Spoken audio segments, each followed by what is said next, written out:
Naisunumitin na raw sa ombudsman ang affidavit ng 18 dati umanong sundalo na naghatid daw ng mali-maletang pera sa iba't ibang opisyal ng gobyerno.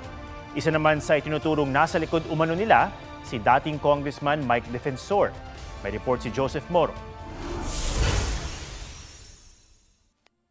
Ang basehan po namin ay tumanggap sila ng milyon-milyon na pera pero hindi po yan naipakita sa kanilang salin. Yan ang isa sa mga nais paimbestigahan ni Atty. Levito Baligod kaugnay sa revelasyon ng mga nagpakilalang dating sundalo at mga tauhan umano ni ex-Congressman Saldico na naghatid umano ng mali-maletang pera sa iba't ibang opisyal ng gobyerno. Isinumit na sa ombudsman ang kanilang affidavit para raw sa mga posibleng paglabag sa anti-graft law at Code of Conduct of Public Officials. At pag mag-iimbestiga pa ang ombudsman, ay maaaring makita nila na merong malversation at saka bribery. Sinagot rin ni Baligod ang sinabi ni Senador Ping Lacson na questionable ang 805 billion pesos na halaga na dineliver ng mga dating sundalo. Ang assumption niya, ang mga pera na ito ay galing sa flood control projects lamang.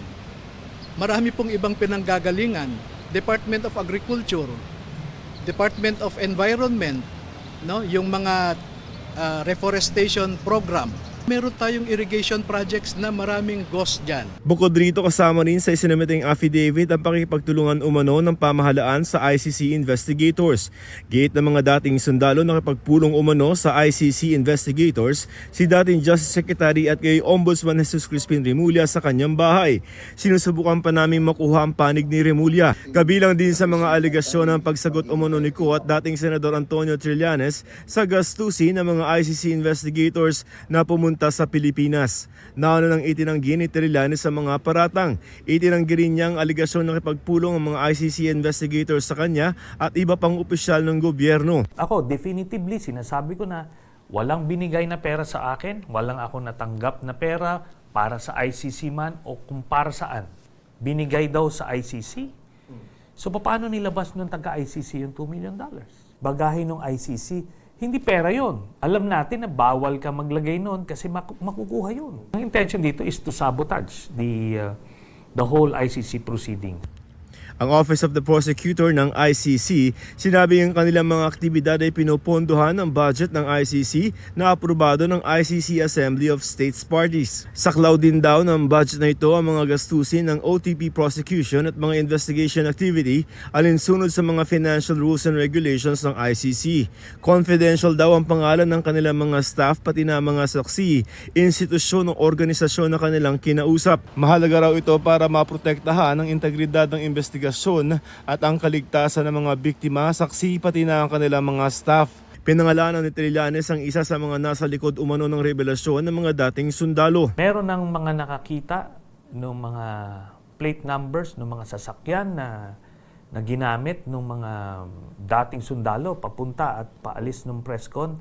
Ang isa doon ay nakapangalan sa asawa ni Mike Defensor. So, alam natin kung sino itong mga to. Si Baligod, si Mike Defensor, mga bata ni Duterte yan. Mike Defensor again. Ador Mawanay 2.0. Kilala ang salitang Mawanay dahil sa pamimilit di umano sa kanya na gumawa ng peking salaysay. Pag ang taong ito ay kasama sa isang issue, something is fishy. Wala pang sagot si Defensor sa paratang na siya nasa likod ng mga nagpakilalang sundalo.